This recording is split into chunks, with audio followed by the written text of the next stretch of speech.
Hello, Aquarius. I'm Poetic Heretic, and this is your May 2020 astrology forecast. Now, first of all, I know I am late with this. I apologize. These forecasts this month took much longer than I was anticipating. Actually, I've more recently been doing tarot forecasts, and then I tried astrology ones this month, and I gave myself a lot of time, but they still took longer, way longer than I expected. There's just so much going on in the month of May that they couldn't help but take forever. But I am here now. Better late than never, I suppose. So, again, I do apologize for that.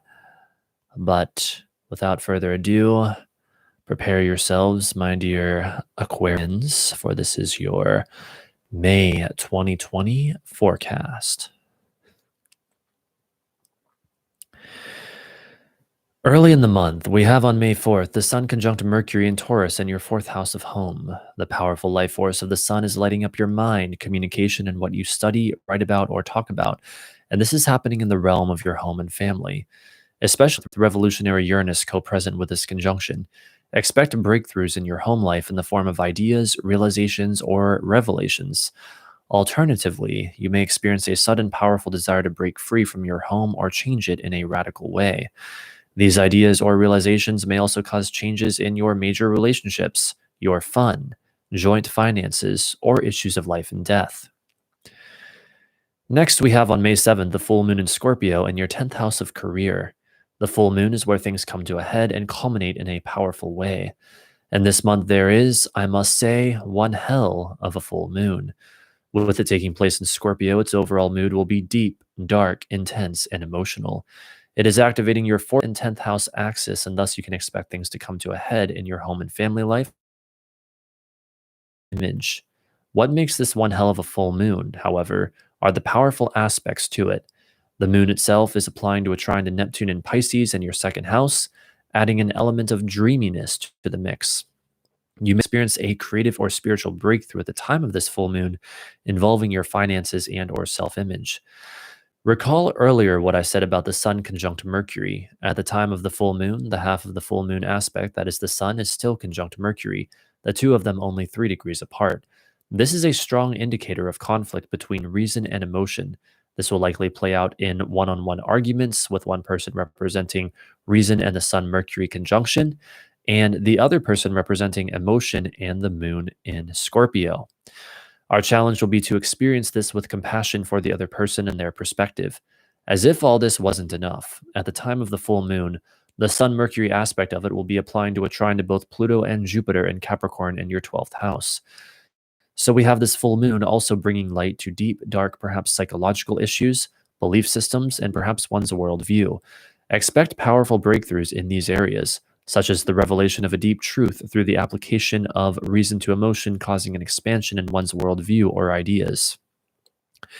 For you, Aquarius, expect this transformation and expansion to take place in how you spend time alone and your enemies. These powerful full moon events are likely to end up causing some changes in your work, health, and or day-to-day activities, as well as your major relationships.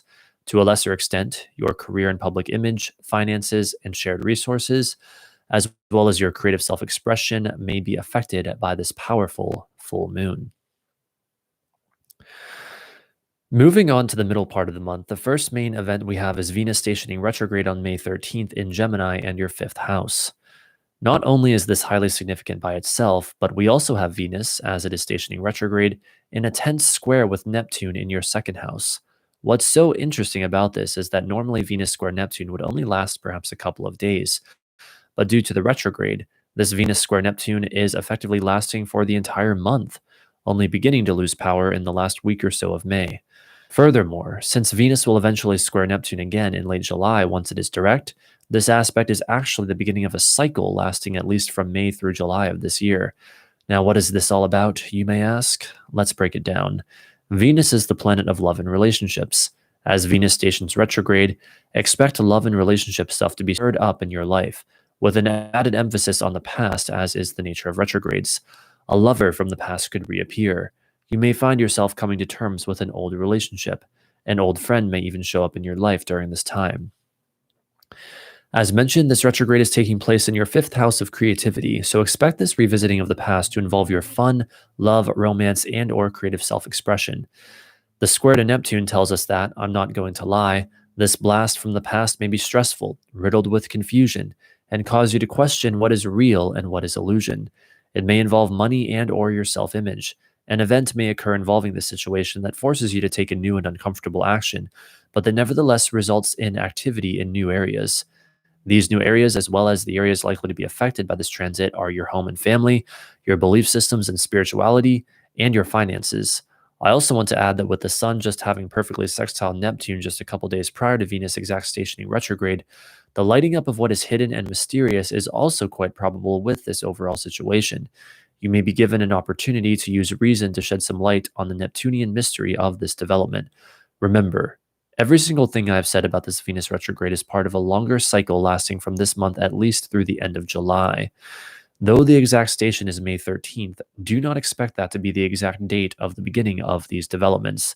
Though it could be, it will likely be just sometime during the month of May in general, though for some of you, the relevant Venus retrograde events may already be in motion, whether you realize it or not.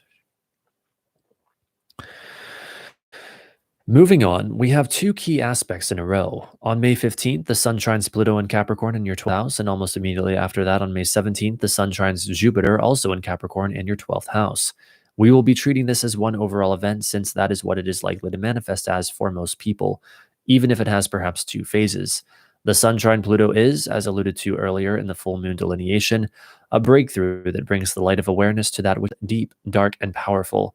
In fact, the events of the full moon this month may be connected for many people to this breakthrough in the middle of the month, since this aspect was already forming at the time of the full moon and very much a part of it.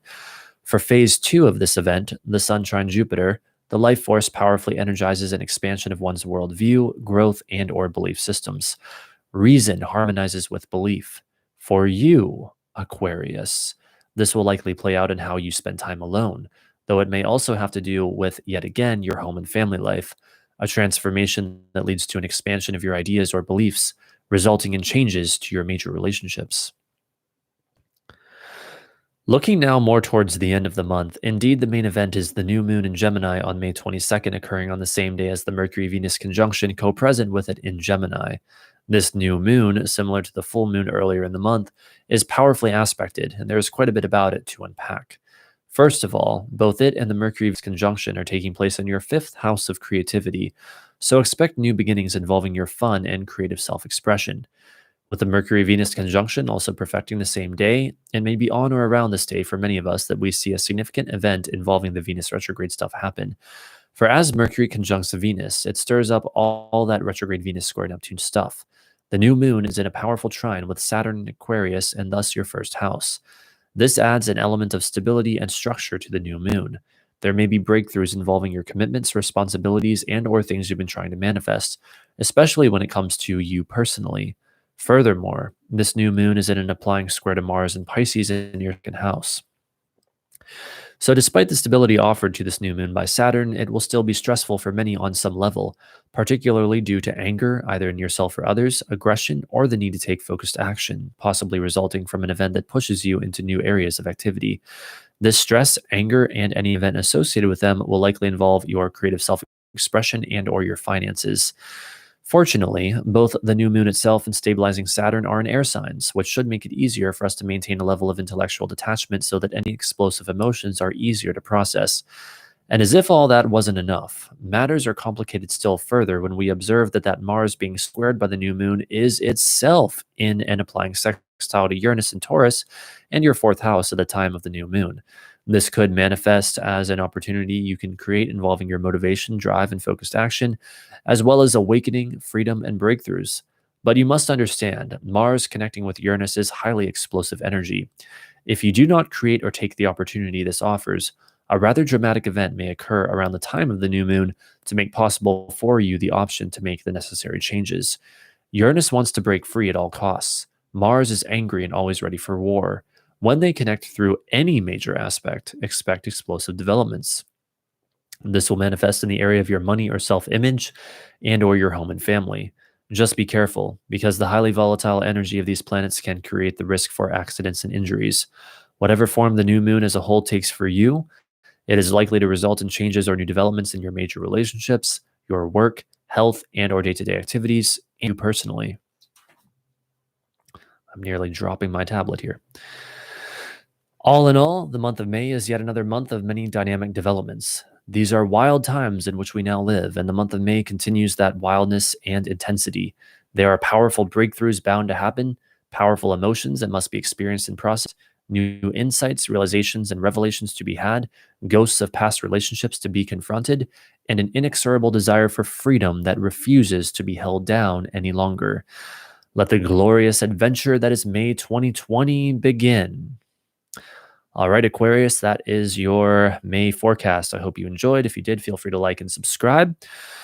Also, if you would like a personal reading with me, I go live on this channel every Friday at 7 p.m. Eastern Time doing both astrology and tarot forecasts. You can get an astrology reading slash consultation for a donation of $20 or more through Super Chat or PayPal.